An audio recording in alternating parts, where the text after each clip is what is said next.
CM Chandrababu టీడీపీపై Janasena Bhimavaram MLA Ramanjaneyulu hot comments చేశారు. పవన్ లేకపోతే కూటమి సాధ్యమయ్యేది కాదన్నారు పులపర్తి రామాంజనేయులు. ఇక పవన్ లేకపోతే టీడీపీని బీజేపీ దగ్గరకు కూడా రానివ్వదంటూ కూడా సంచలన వ్యాఖ్యలు చేశారు. జగన్ ఓటమి కోసం కూటమి ఏర్పాటు చేశారు పవన్ అంటూ కూడా పులపర్తి సంచలన వ్యాఖ్యలు చేశారు. ఇక తక్కువ సీట్లు ఇచ్చినా కూటమి కోసం జగన్ పోటీ చేశారు అంటూ కూడా తక్కువ సీట్లు ఇచ్చినా కూడా కూటమి కోసం పవన్ పోటీ చేశారంటూ కూడా పులపర్తి అన్నారు. కూటమి మరో 15 ఏళ్ల వరకు కలిసి ఉంటుందంటూ కూడా పులపర్తి మాట్లాడారు. ఇక 3 పార్టీల తరపున ఎమ్మెల్యేగా గెలిచిన పులపర్తి రామాంజనేయులు ఈ మేరకు కూడా సంచలన వ్యాఖ్యలు చేశారు. 2009లో ఈయన కాంగ్రెస్లో ఉన్నారు. ఇక 2014లో టీడీపీ, 2024లో జనసేన తరపున విజయం సాధించారు. ఎమ్మెల్యే గంటా శ్రీనివాసరావు వియ్యంకుడు పులపర్తి రామాంజనేయులు. ఇప్పుడు పులపర్తి కామెంట్స్ పై టీడీపీ శ్రేణులు అభ్యంతరాన్ని వ్యక్తం చేస్తూ ఉన్నాయి. ప్రధాన కారకులు ఎవరనుకుంటున్నారు? కళ్యాణ్ గారు. కళ్యాణ్ గారు లేకపోతే బీజేపీ వారు చంద్రబాబు నాయుడు గారిని దగ్గరికి రానివ్వరు. అది వాస్తవం. కళ్యాణ్ గారు ఇవాళ 3 పార్టీల కలయికి ప్రధాన కారకులు ఎవరనుకుంటున్నారు? కళ్యాణ్ గారు. కళ్యాణ్ గారు లేకపోతే బీజేపీ వారు చంద్రబాబు నాయుడు గారిని దగ్గరికి రానివ్వరు. అది వాస్తవం. కళ్యాణ్ గారు ఇవాళ 3 పార్టీల కలయికి ప్రధాన కారకులు ఎవరనుకుంటున్నారు? కళ్యాణ్ గారు. కళ్యాణ్ గారు లేకపోతే బీజేపీ వారు చంద్రబాబు నాయుడు గారిని దగ్గరికి రానివ్వరు. ఇదే అంశానికి సంబంధించిన డీటెయిల్స్ మా ప్రతినిధి కిరణ్ అడిగి తెలుసుకుందాం. కిరణ్, పులపర్తి రామాంజనేయులు చాలా హాట్ కామెంట్స్ చేశారు టీడీపీ మీద. అసలు కంప్లీట్ డీటెయిల్స్ ఏంటి? రేణు, పులపర్తి రామాంజనేయులు 2024 ఎన్నికల్లో జనసేన పార్టీ నుంచి గెలిచారు. ఆయన గతంలో 2009లో కాంగ్రెస్ నుంచి, 2014లో టీడీపీ నుంచి గెలవడం జరిగింది. అయితే రాజకీయ నాయకులు పార్టీలు మారినప్పుడు ఆ పార్టీ అధిష్టానాలను పొగడం సర్వసాధారణం. అయితే పులపర్తి రామాంజనేయులు గతంలో చంద్రబాబు నాయుడుకు చాలా దగ్గరగా ఆప్తుడుగా ఉండేవారు. అయితే ఆయన జనసేనలో ఆయనకు సీటు దక్కిన తర్వాత ఆయన వ్యవహార శైలి పూర్తిగా మారిపోయింది. అంతేకాకుండా ఆయన ఏదైతే పవన్ కళ్యాణ్ మాత్రమే కూటమి కట్టడానికి కారణమయ్యారు. పవన్ కళ్యాణ్ అనే వ్యక్తి లేకపోతే బీజేపీ చంద్రబాబు నాయుడిని కనీసం దగ్గరికి కూడా రానివ్వదు అంటూ ఆయన చేసిన వ్యాఖ్యలు ఇప్పుడు టీడీపీ కూటమిలో కలకలం రేపుతున్నాయి. ఎందుకంటే టీడీపీ అధినేత చంద్రబాబు నాయుడు సుదీర్ఘంగా రాజకీయాల్లో ఉన్నారు. ఆయన గత 40 సంవత్సరాల నుంచి రాజకీయాల్లో యాక్టివ్ గా ఉన్నారు. అంతేకాకుండా ఏదైతే సంక్షోభం వచ్చిన ప్రతిసారి తన పార్టీ ఎమ్మెల్యేలను కూడా కాపాడుకున్న చరిత్ర చంద్రబాబు నాయుడు ఉంది. అలాంటి చంద్రబాబు నాయకత్వంలో గతంలో 2014లో పనిచేసిన పులపర్తి రామాంజనేయులు ఏదైతే జనసేన పార్టీలో చేరిన తర్వాత ఆయన వ్యవహారశీలకు మారిపోవడమే కాకుండా ఏకంగా టీడీపీని చంద్రబాబు నాయుడు కారణం చేస్తూ చంద్రబాబు కంటే పవన్ కళ్యాణ్ గొప్ప వ్యక్తి అనేలాగా ఆయన సంబోధించడం ఇప్పుడు టీడీపీ శ్రేణులు కూడా ఆశ్చర్యం వ్యక్తం చేస్తున్నాయి. అయితే పులపర్తి రామాంజనేయులు ఈ వ్యాఖ్యలు చేసేటప్పుడు అక్కడ స్టేజ్ మీద కూడా పవన్ కళ్యాణ్ ఉన్నట్లుగా విజువల్స్ లో కనిపిస్తూ ఉంది. మరి ఈ వ్యాఖ్యలను పవన్ ఖండించలేదా, ఆపలేదా? నేను పవన్ కళ్యాణ్ అక్కడ స్టేజీ పైన ఉన్నారు. అంతేకాకుండా ఇది పార్టీకి సంబంధించిన వ్యవహారం కాబట్టి పవన్ కళ్యాణ్ స్పందించలేదా లేదా ఇంకొక కారణం అనేది మనకు సమాచారం లేదు. కానీ ఏదైతే గతంలో పులపర్తి రామాంజనేయులు టీడీపీ కూటమిలో పనిచేశారు, చంద్రబాబు నాయుడుతో అత్యంత ఆప్తుడుగా మెలిగారు. 2009లో వైఎస్ రాజశేఖర రెడ్డి ద్వారా టికెట్ తెచ్చుకుని కాంగ్రెస్ లో ఎమ్మెల్యేగా గెలిచారు. రాజశేఖర రెడ్డికి కూడా ఆయన అత్యంత అనుకూలంగా ఉండేవారు. ఏదైతే ఆయన పార్టీలు మారినప్పుడు ఆయా పార్టీ అధిష్టానాలకు అనుకూలంగా మారడమే కాకుండా అత్యంత సీనియర్ ఎమ్మెల్యే అయిన పులపర్తి రామాంజనేయులు ఏకంగా చంద్రబాబును టార్గెట్ చేసి మాట్లాడటం రాజకీయాల్లో కానీ రాజకీయ నేతలు కానీ ఆశ్చర్యం వ్యక్తం చేస్తున్నారు. ఎందుకంటే పులపర్తి రామాంజనేయులు సీనియర్ నేత, అందులో భీమవరం నియోజకవర్గానికి సంబంధించిన భీమవరం నియోజకవర్గంలో టీడీపీకి సంబంధించిన సీతామహాలక్ష్మి కాదని జనసేన సీటు కేటాయించారు. అక్కడ జిల్లా అధ్యక్షురాలకు పోటీ పడుతున్న సీతామహాలక్ష్మి ఉండగా కూడా చంద్రబాబు నాయుడు జనసేనకు ఆ సీటు కేటాయించారు. అయితే ఇక్కడ ప్రధానంగా జనసేన అధ్యక్షుడు పవన్ కళ్యాణ్ పులపర్తి రామాంజనేయులు ఇంటికి వెళ్లి ఆహ్వానించడం, ఆయన జనసేనలో చేరడం, తర్వాత టికెట్ ఇవ్వడం, గెలవడం జరిగింది. ఇవన్నీ ఒక ఎత్తు అయితే 40 ఏళ్ల అనుభవం ఉన్న చంద్రబాబు నాయుడు టీడీపీని కారణం చేసి మాట్లాడడం అనేది మాట్లాడడం నిజంగా టీడీపీ కూటమిలో కానీ టీడీపీ శ్రేణులు కానీ ఆయన వ్యవహార శైలి పైన ఆశ్చర్యం వ్యక్తం చేస్తున్నాయి. కిరణ్, ఇప్పుడు సీఎం చంద్రబాబును చూసినా గానీ ఆయన ఎంతో సుదీర్ఘమైన రాజకీయ అనుభవం ఉన్న వ్యక్తి. ఆయన అందరూ కూడా ఇప్పుడు రాజకీయాలకు అతీతంగా కూడా ఆయన గౌరవిస్తారు. అలాంటి ఒక వ్యక్తిని ఉద్దేశించి అంటే పవన్ లేకపోతే బీజేపీ కనీసం దగ్గరికి కూడా రానిచ్చేది కాదు అంటూ కూడా మాట్లాడిన వ్యాఖ్యలు ఏవైతే ఉన్నాయి అవి అవమానకరంగా ఉన్నాయని చెప్పి కూడా దీని మీద వ్యక్తమవుతూ ఉన్నాయి. రేణు, పార్టీలకు అతీతంగా రాజకీయాలకు అతీతంగా చంద్రబాబు నాయుడు రాజకీయ అనుభవాన్ని కానీ చంద్రబాబు నాయుడు పరిపాలనా అనుభవాన్ని కానీ ఎవరైనా కొనియాడుతారు.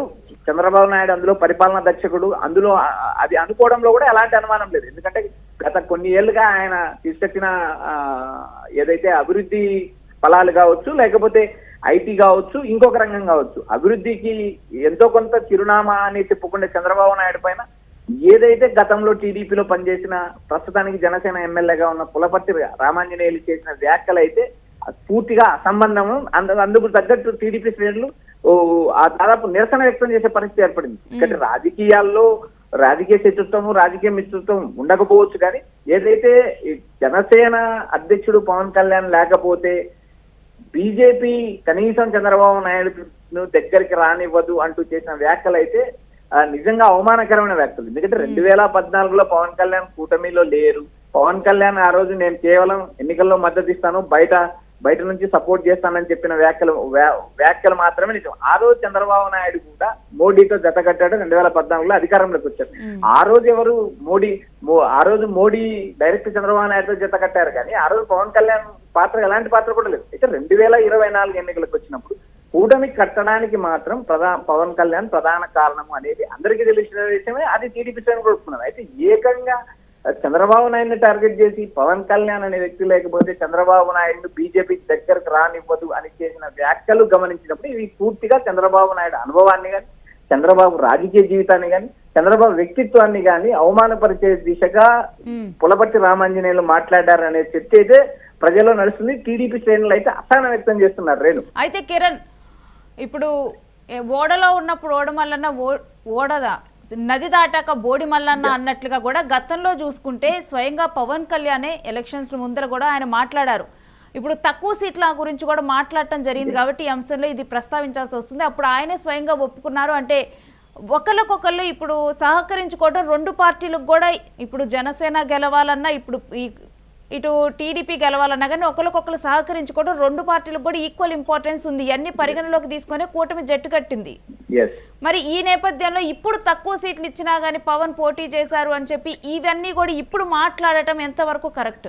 రేణు, ఆ రోజు ఉన్న రాజకీయ పరిణామాల్లో భాగంగా పవన్ కళ్యాణ్ 4 మెట్లు కిందికి దిగి ఇచ్చిన సీట్లనే సరిపుచ్చుకున్నారు. 21 సీట్లు 2 ఎంపీ సీట్లకు వాళ్ళు ఒప్పుకున్నారు. ఆ రోజు పవన్ కళ్యాణ్ చేసిన వ్యాఖ్యలు కూడా సంబంధమైన వ్యాఖ్యలు. ఎందుకంటే జగన్ ను ఓడించడానికి మనం ఇండివిజువల్ గా పోటీ చేస్తే జగన్ ను ఓడించలేము. జగన్ అత్యంత బలవంతుడు.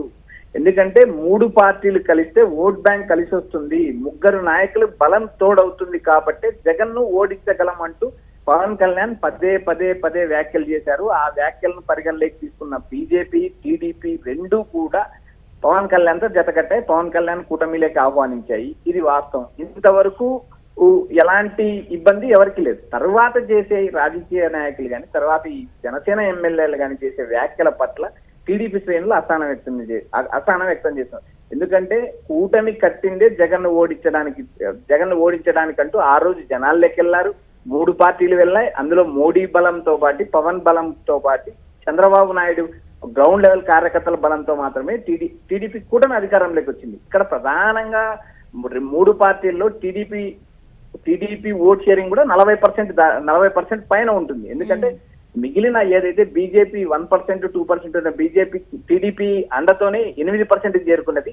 6% ఓటింగ్ ఉన్న పవన్ కళ్యాణ్ పార్టీ 18% ఓటింగ్ చేసింది. దీనికి అంతటికి ప్రధాన కారణం టీడీపీ కార్యకర్తలు క్షేత్రస్థాయిలో టీడీపీ బలం చేకూరడంతో మాత్రమే టీడీపీ కూటమి అధికారం లేకొచ్చింది. అది ఎవరు కాదనలేని నిజం. ఇందులో కేవలం పవన్ కళ్యాణ్ లేకపోతే బీజేపీ దగ్గరికి రానివ్వదు అంటూ పులపర్తి రామాంజనేయులు చేసిన వ్యాఖ్యలు మాత్రం తీవ్రంగా ఖండించదగినవి.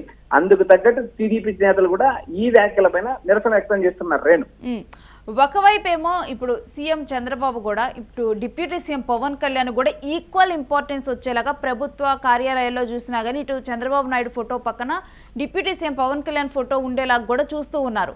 మరొక వైపు చూస్తేనేమో ఇప్పుడు ఎక్కడికక్కడ కూడా కలుపుకొని పోవాలని వీళ్ళు ప్రయత్నించినప్పటికీ కూడా ఇక్కడ జనసేన టీడీపీ కింద వర్గాల్లో చూసుకుంటే గనక వాళ్ళలో ఈ పొరపత్యాలు అనేవి ఉంటూనే ఉన్నాయి. టీడీపీ వర్సెస్ జనసేన మనకి పరిణామాలు అక్కడక్కడ కనిపిస్తూనే ఉన్నాయి. ఈ నేపథ్యంలో ఇలాంటి వ్యాఖ్యలు చేయటము ఎంతో కాలం కలిసి పయనించాలి అనుకున్న ఈ కూటమిలో కూడా చిచ్చురేపే వ్యాఖ్యలాగా చూడాలా ఇలాంటి వ్యాఖ్యలని.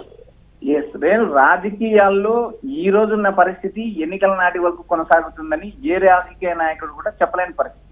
అయితే ఇందుకు విరుద్ధంగా పవన్ కళ్యాణ్ కూడా ఈ కూటమి 15 సంవత్సరాలు కలిసి ఉంటుంది, 15 సంవత్సరాలు కలిసి ఉంటే మాత్రమే రాష్ట్రం అభివృద్ధి చెందుతుంది, అంతేకాకుండా ఈ 3 పార్టీలు కలిసి ఉంటేనే కేవలం జగన్మోహన్ రెడ్డిని అధికారంలోకి రాకుండా అడ్డుకోగలము అంటూ పవన్ కళ్యాణ్ పదే వ్యాఖ్యలు చేస్తున్నారు. గత 16 నెలల నుంచి మనం చూసాం, జనాలు చూసారు, అందరూ చూస్తున్నారు. అయితే క్షేత్రస్థాయిలో ఏదైతే జనసేన టీడీపీ మధ్య క్షేత్రస్థాయిలో కార్యకర్తల మధ్య సమన్వయం లేదు. ఎందుకంటే ఇక్కడ అధికారంలోకి వచ్చిన తర్వాత నామినేటెడ్ పదవుల విషయంలోను, తర్వాత ఏదైతే క్షేత్రస్థాయిలో పనుల వ్యవహారంలోనూ టీడీపీకి జనసేనకు బీజేపీకి మధ్య విభేదాలు ఉన్నాయి. అయితే ఈ 3 పార్టీల అధిష్టానాలు కూడా కలిసి పనిచేస్తేనే మన బలం పెరుగుతుంది, మనం విడిపోకూడదు అంటూ ఒక ప్రాథమిక సూత్రాన్ని నిర్ణయించుకున్న తర్వాత క్షేత్రస్థాయిలో పార్టీ శ్రేణులు సహకరించలేదు. అయితే ఇక్కడ ప్రధానంగా ఏదైతే పవన్ కళ్యాణ్ కానీ టీడీపీ అధిష్టానం కానీ చేసిన వ్యాఖ్యలు కానీ సూచించిన సూచనలు కానీ క్షేత్రస్థాయిలో ఎవరు పట్టించుకుంటారు? ప్రధానంగా జనసేనకు సంబంధించిన ఎమ్మెల్యేలు కేవలం చంద్రబాబును టార్గెట్ చేసుకొని బీజేపీ అండ కేవలం పవన్ కళ్యాణ్ కుంది అంటూ వారు చేసే వ్యాఖ్యలు కూడా వ్యాఖ్యల పట్ల కూడా తీవ్ర పరిణామాలు రాబోయే రోజు తీవ్ర పరిణామాలు ఉంటాయి. ఎందుకంటే బీజేపీ అనేది ఈ పవన్ కళ్యాణ్ తో పాటు చంద్రబాబు నాయుడుకి కూడా గతంలో సమానమైన ప్రాధాన్యత ఇచ్చింది. అంతేకాకుండా చంద్రబాబు నాయుడు బీజేపీతో పొత్తు కట్టడం ఈ రోజు కొత్త వ్యవహారం కాదు. ఆయన గతంలో 2014లో కూటమి కట్టాడు, అంతకు ముందుకు 99లో కూటమి కట్టాడు. ఆయన కూటమితోనే బీజేపీతోనే ఆయన అధికారంలోకి వచ్చిన పరిస్థితి చాలా సార్లు కొనసాగింది. ఎందుకంటే కేవలం పవన్ కళ్యాణ్ 2024లో కూటమి కట్టడానికి మాత్రమే కారణం అనేది అందరూ ఊహించినవి, అందరూ చూశారు, అందరూ గమనించారు. అయితే ఇక్కడ ఏదైతే చంద్రబాబు అనుభవాన్ని రాజకీయ జీవితాన్ని కూడా అవమానకరంగా చేసే వ్యాఖ్యలు మాట్లాడడం మాత్రం క్షమించరాని వ్యవహారం అంటూ టీడీపీ శ్రేణులు వ్యాఖ్యానిస్తున్నాయి. Thanks for the details Kiran. ఇక కూటమి మరో 15 ఏళ్ల వరకు కలిసి ఉంటుంది అంటూనే పులపర్తి రామాంజనేయులు ఆ తర్వాత దానికి ముందర చేసిన వ్యాఖ్యలు అయితే సంచలనంగా మారాయి. ఇవి పూర్తిగా కూడా టీడీపీ శ్రేణుల నుంచి అయితే పూర్తిగా అభ్యంతరకరంగా కూడా ఉన్నాయి ఈ వ్యాఖ్యలు అంటూ కూడా ఆ వ్యాఖ్యలను కూడా వాళ్ళందరూ కూడా కొట్టిపారేస్తూ ఉన్నారు. ముఖ్యంగా కూడా కొన్ని కామెంట్స్ అయితే తను మాట్లాడిన కొన్ని మాటలు ఇటు చంద్రబాబుని అవమానించేలా ఉన్నాయి, టీడీపీని కూడా అవమానించేలా ఉన్నాయంటూ కూడా ఇప్పుడు దీని మీద అభిప్రాయం వ్యక్తమవుతూ ఉంది.